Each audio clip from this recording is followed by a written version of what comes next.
My name is Jack Wallen, and I am here to finally tell you all about this super secret project that I have been going on ad nauseum about for quite some time. Now, before I say anything, you have to understand that this has actually kind of gone beyond the I'm thinking about this process, and it's in the I'm doing this state of the process. But it's very early on. So I'm still working on a few things. I'll tell you about that in a minute. But it's happening. It's going to happen. And I'm very, very excited about this. So let me tell you about it, because I've been talking about it for so long. So roughly 10 years ago, I think it was about 10 years ago, I started creating a video blog, a vlog as it were, called Me and My Muse. That video blog was all about me having a conversation with my muse. It's rather autobiographical because I do frequently have conversations with my muse. Not as in multiple personality disorder or schizophrenia or anything like that. I just have conversations with my muse because I find it to be a method of working through different ideas and plots and story arcs and problems. And so I did that. And at first, it was terrible at first. It was me standing in front of a GoPro Hero camera or sitting at a desk with a laptop and me actually feigning a conversation with my muse and getting frustrated with my muse and blah, blah, blah. I did that for a while. And eventually it started to evolve into something different. And what it became was me just talking about various and sundry topics related to being a writer or being an actor or just generally being an artist or a human being. And eventually I migrated away from that GoPro camera and I started using a Sony A7 III camera with autofocus lens. And I did that for a long time. And eventually, the internet started to get really out of control. And YouTube was bombarded by video content to the point where what was enjoying a little bit of success started to lose traction. And eventually, nobody was watching Me and My Muse. And that was a little heartbreaking because I really enjoyed doing it. And I felt like the advice that I had to give was actually something worth hearing or seeing. But eventually I started to think, this is not worth the time that I'm investing. I was doing these once a week and I was filming them, editing them, coming up with ideas for the next video. And it was sort of like what Zombie Radio was, which was my podcast that was directly related to my iZombie series. At one point it was pretty big, and then the internet was bombarded with podcasts and it started to lose traction. And it was the same thing over again. And eventually I decided that I had tried it enough. I couldn't get it to get back to its days of glory. And so I stopped doing it. I stopped doing Me and My Muse. And I was kind of removed from that for about a year or so. And eventually I missed it enough that I said, you know what? I'm just going to do it, even if it's simply for me. Even if it's just for me to be able to speak these words, and even if only the person that I'm helping is me, because I'm the only one watching it as I edit it. So I did it. And I'll get to this in a second. And at some point, I remember very distinctly, I was in the shower where a lot of really good ideas come to me. Also, the bathroom is just kind of a magical place where a lot of good ideas come. as well as exercising. And well, ideas just come to me all the time. That's why I have conversations with my muse. Anyway, back on track. I was in the shower and I was missing having these conversations with my muse, and I thought, hey, why don't I make this a book series? That would be awesome. A book series about a writer who wakes up one day and can hear his muse in his head. And then he has to go about his day trying to function in society while hearing this voice in his head constantly giving him these ideas for these books and this and that and blah, blah, blah. And you know how it could work out. You've got an imagination. You could, I got really excited about that. And I started planning for it and working my way towards it, trying to figure out when I could actually fit that into my writing schedule that was incredibly busy. And then one day, inspiration struck. My muse tapped me on the shoulder and said, I've got a better idea for that. And this idea is crazy. The idea was to turn me and my muse into a TV show. Yeah, I know, crazy, isn't it? Because I thought, this would be a great series. I would love to watch this. Even better, I would love to create it. So, what did I do? I invested a lot of money in a camera, in lights, in microphones, all sorts of things. Lots of money. And me and my best friend, who agreed to be my cameraman, he agreed that we would start filming it just to try it because we didn't know what we were doing. We had to learn how to do this. I had the pilot written, and we decided that what we were going to do was film the opening scene over and over again until we figured out what we were doing. And it took about 3 months. And those first takes were really bad. But after about 3 months, we started to figure out what we were doing. And those final test footage started to look and sound really good. And we got really excited about this. And my imagination was going crazy, and the possibilities were just limitless. But then life happened. And life happened in a really, really bad way, to the point where my life fell apart completely. And things started looking pretty bleak for me. I had to set it aside. I said, I can't do this. I can't. I don't have the emotional and mental capacity to take on this massive project. And needless to say, I was really heartbroken over that because I believed in the project. And my best friend believed in the project. And anyone I talked to believed in the project. But I couldn't do it.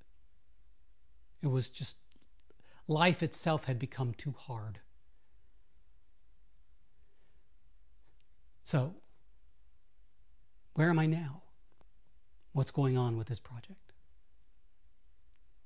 Well,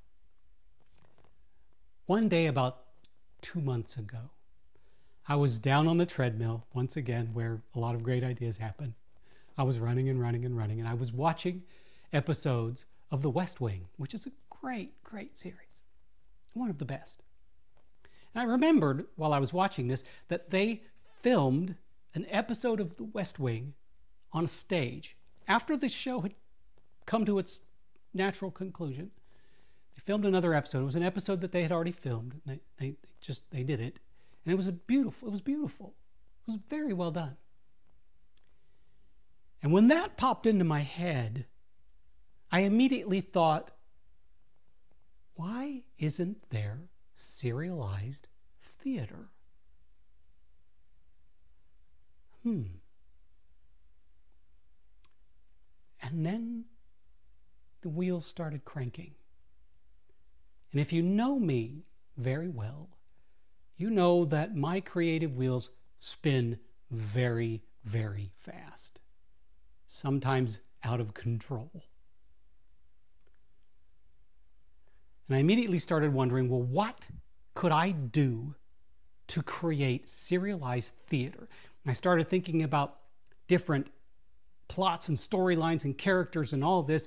And I thought, well, I'll do a political drama like The West Wing, or no, that won't work because it's already been done, and I'm not going to be able to improve on that. You just simply can't. And I kept thinking about different ideas, but eventually I realized I already had the idea. Me and my muse. So, with those wheels cranking away, I set about to rewrite the TV pilot to a stage pilot with the idea of creating serialized theater. The episodes would be an hour long, but I wanted to take it to another level. I decided I was going to use a combination of live theater and filmed scenes. So the filmed scenes would serve as things like flashbacks and memories and other things like that. And it all started coming together. I got the pilot rewritten into the first episode. I got the person. Here's the other really cool thing. In the TV pilot, the muse was simply a voice in the writer's head. And I decided for the stage version that wouldn't work. So instead of it just being a voice in his head, the muse became corporeal. He was there, but only the writer could see him. And yet the writer would have to interact with other people, like his publisher, his editors, friends, things like that, with the muse right there talking to him at the same time and trying to interact with the people. I got the person playing the muse cast, and I'm playing the writer because this is so very autobiographical, it's crazy. And I have the person that's going to play, I have another cast member involved. I'm not going to say much more because I don't want to give everything away because I'm so excited about this. Okay, so here's how it's going to go down. We will rehearse, produce, create the first episode. That will run like a normal theatrical show would run.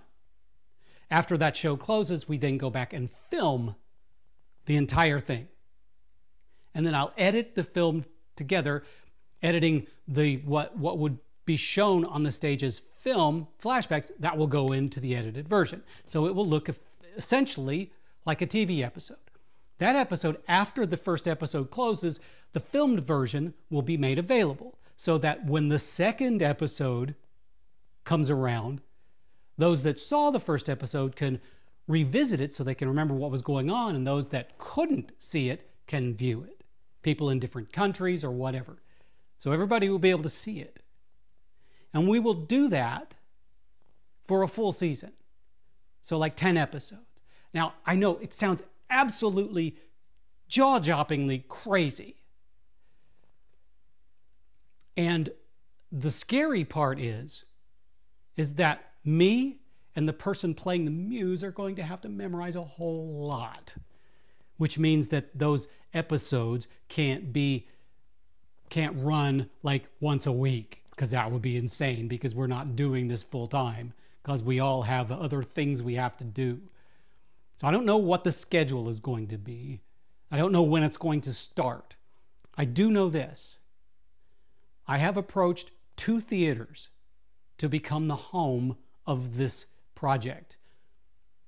One has already said, yes, we are very excited about this. We want to do this. And the other one, I'm waiting for one particular thing to be figured out to see if they can actually do it. And then I have to decide which of these theaters will be the best home for this project. But needless to say, I am absolutely cartwheel flipping crazy over this project. I cannot wait to start it. I've already started writing the second episode. I've got ideas for the first 7 episodes total. And it's going to be awesome. It's going to be fun. It's going to be a dark comedy. Each episode will be roughly between 40 and 60 minutes long, because I want to make it as much like a TV show presented on the stage as I can. And it will be called Me and My Muse. The first episode is called Wake Up.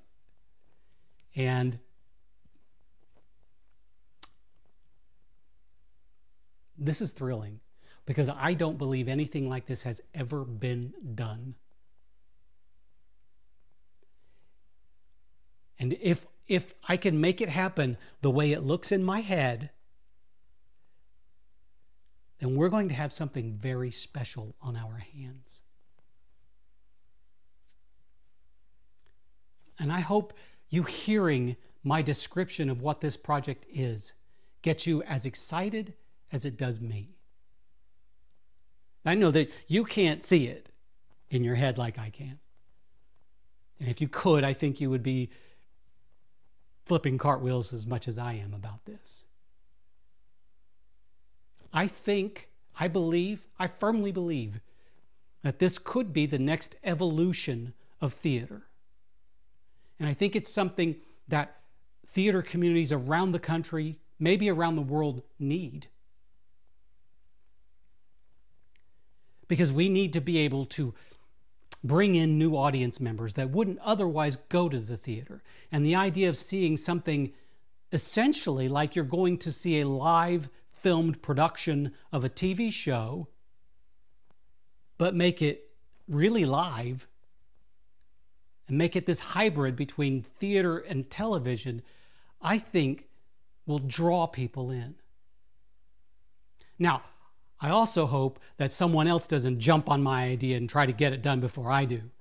But if you do, I mean, that's great, because theater needs a kick in the pants right now, because so much of it is the same old stuff. And few people are willing to take this kind of chance. And I understand that. I know why. It's just the same reason that Hollywood can't take these massive chances, because it costs money to create art. And I don't know about your country, but my country isn't exactly as supportive of the arts as it leads on, which means the vast majority of theaters in this country are on their own financially. And with fewer and fewer people going to see the shows, it becomes harder and harder for them to stay afloat. And I think it's this kind of thinking, I just used the word think twice, I hate that. I believe that this kind of thinking is exactly the route that theater needs to take. I hope to know within the next couple of weeks, maybe 3 weeks, where this project is going to live. And then after that, it'll all be about trying to figure out a schedule, when we can make the first episode happen, and then how long it's going to take for us to mount the second and third and fourth and fifth and so on and so on. Like I said, it's a lot of memorization on my part, and I'm not the fastest memorizer. So I'm going to be starting to work on it very soon on the first episode, while I'm writing the second episode, while I'm writing another book, while I'm doing all of this stuff.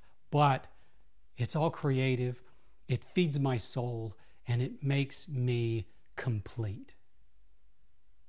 I will keep you in the know about this project as I know. Thank you for taking the time to listen to this little public service announcement. And I hope that you will, if you can, I hope you will come to see it when it opens, when it happens. If you can't, I hope you'll watch it when I make it available. But thanks again for being a part of my world. And if you like what you hear, subscribe, share, whatever. whatever you do with these things, you know. I'm sure that somebody in your world might want to hear this, see this, whatever. Most importantly, I hope that you and everyone you love are safe, happy, and creative.